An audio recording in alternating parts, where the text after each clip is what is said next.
Hello, my name is Charles Goldfarb, and I'm joined by my co-host Alexander Aleem for the AOA podcast Lessons in Orthopedic Leadership. We continue to host a variety of guests and will continue to tackle topics of interest to all leaders, but especially those in orthopedic surgery. Today, we are super happy to be joined by David Ring. David is the Associate Dean for Comprehensive Care and a Professor of Surgery and Psychiatry at Dell Medical School. Dave and I have known each other for quite a while. I've admired his work in many domains, and I am very excited that he is leading an innovative and what promises to be very interesting symposium at the AOA annual meeting. And so we are gathered today to discuss a little bit about that, almost as a teaser. And Alexander, I'd love for you to say a few words, and then we'll turn it over to Dave to just say hello. Yeah, super excited to have you, Dave. And I think this is a great, hopeful preview to one of the symposium I'm actually fairly interested in coming to at the AOA meeting, Culture of Safety Across All Professional Endeavors. Dave, thank you for joining.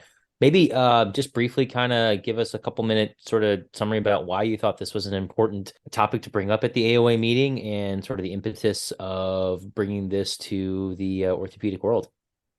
Yeah, I'll talk about a few of my personal experiences just to let others speak for themselves. But I worked as the chair for the Orthopedic Patient Safety Committee at Massachusetts General Hospital, and I was the representative of the hospital. So for 15 years, I was immersed in quality and safety in a major hospital. And I watched the culture evolve from a sort of these things happen, sweep it under the rug, to every misstep or near misstep or good catch is an opportunity for the whole system to learn and improve. And I watched Greg Meyer come from the Air Force background in as they made a position, they made a vice president position for quality and safety, bringing that up to the fore. And he really brought a culture of safety in. And my thinking is that a lot of orthopedic surgeons, particularly a lot of orthopedic leaders, members of the AOA, are I hope they're familiar with a culture of safety where to err is human, and we build the systems to catch our errors before they cause harm. And David Mark's just culture system, where human error is addressed with system fix, drift from the system and the policies is addressed with coaching, and recklessness is accountable and punished. And if any of you have done quality and safety work, know that human error is very common, drift is very common, and recklessness is extremely rare. And that's a culture of safety where we're not looking for the bad apples and the bad players and the troublesome docs. We're here to help each other because we want our patients to do well. So that's our hospital safety culture. That's what we do in our daily care, whether it's diagnosing, interpreting tests, following up on tests, and doing procedures. But there's a whole lot of stuff that orthopedic surgeons do and society relies on us for. There's information, you might talk to a journalist or even write a blog or something. There's how we market ourselves and how we present what we have to offer. There's the academic meeting and getting up on the podium and how you present the latest scholarship and the best evidence and critical thinking. Expert testimony is one that I have another personal experience with. We have the AOS standards of professionalism. I made an error in my expert testimony and went through that process thinking I was in a culture of safety when it was definitely a blame and shame thing, and I was sanctioned. And what I learned in that process was, why can't we, I'd love to learn about how to do a better expert witness. I'd love to have people check my work and create safety systems so that one of my mistakes we get caught. And I was thinking we could do that across the board. Other areas where orthopedic surgeons are looked to beyond simple patient care is policy and law. I've been involved with the Vaccine Injury Compensation Program through the Department of Justice.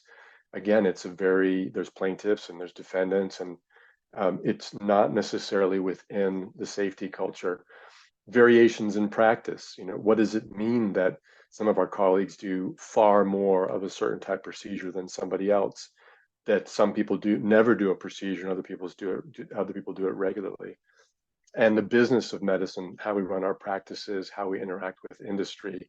So all of these things are things that we want to do well, that everyone, I think recklessness is rare, and we can support each other. We can set up systems to say, hey, you might want to think about what you're doing here. You might be drifting away from best practices. This is not what you aspire to be. This is not what you are proud of.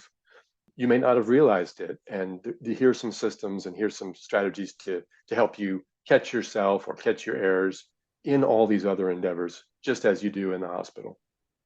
So I love that. And, I am grateful for your work. This is never an easy world and topic to discuss. And you've done a lot to encourage open communication. And in my career, I've seen, it's been night and day over the last 20 years, what's changed. And again, thank you for what you've done. The topic is fantastic. And you also have three wonderful panelists. If we want to briefly touch on their contributions, I would love to hear a little more. Yeah, so I agree. I'm blessed to have these three people agree to do this with me. I have Julie Samora, who's the current AEOS chair of the Patient Safety Committee. And she's just good at a lot of stuff and just a very wise and level-headed person, always has something interesting and useful to say, and courageous too, willing to stand up for these things. And that's why I think she's in the position she's in as the chair of the Quality and Safety Committee. And I have Julie Adams, who I really admire. She's been through some personal troubles, both as a patient. She can talk about issues that she's faced in a culture of safety, and then professionally as well, which she has less leeway to talk about right now, but someone I really admire. And then Rob Kamal, who, he reached out to me, when he was coming out of fellowship and such, and as for mentorship. But I think that the interchange has been about equal. I think he's taught me as much or more than I've taught him. And what he is really in tune with is policy and the way that other stakeholders, insurers, government, the laws, MIPS and MACRA, and all the kind of incentives that come around us. He's very facile with that stuff, and can really talk about the issues, some of the issues around variation, how we present ourselves, and how we process science for the betterment of the profession and for our patients. It sounds great, and obviously a lot of thought going into it, and a great panel. We don't want to give away everything because we want to leave something for the attendees for the meeting, but maybe as we close, kind of what you hope someone's going to get out of this symposium in particular, if they're kind of on the fence about coming to the AOA meeting, why should they take the time and come to see this and hear this great panel discuss a really, I think, like you said, the topic that really kind of hits everything, and maybe beyond all the different facets that we are as orthopedic surgeons, even kind of outside of just patient safety, but kind of the culture of safety across everything that we do. Yeah, and if you think about it, I've been emphasizing the patient, which is always our focus, right? But if we get this right, we're going to enjoy our work more, and we're going to feel fulfilled. We're going to feel like we're having a meaningful, purposeful role in society. But as a teaser to come to the meeting and come to this symposium, this is not going to be a lecture. This is not going to be didactic. You have heard the outline, and now we want to hear from you. This is meant to be interactive. I want to hear from my panelists. I want people to come to the microphones. I'll bring the microphone to you. These are things that I know all of you have had experiences with, and I want to do the tell a story, get a story. When I talked about my wrong procedure that I published in New England Journal of Medicine, I got a flood of stories in return. That's what I want to see happen here.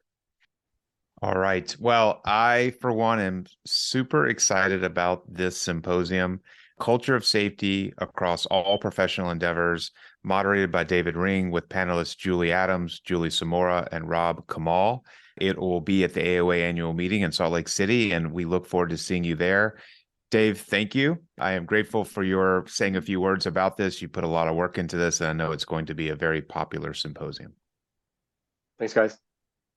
Thank you so much. It's going to be great. And quick plug, registration just opened for the meeting. Don't forget to register. Chuck's running it. It's going to be fantastic.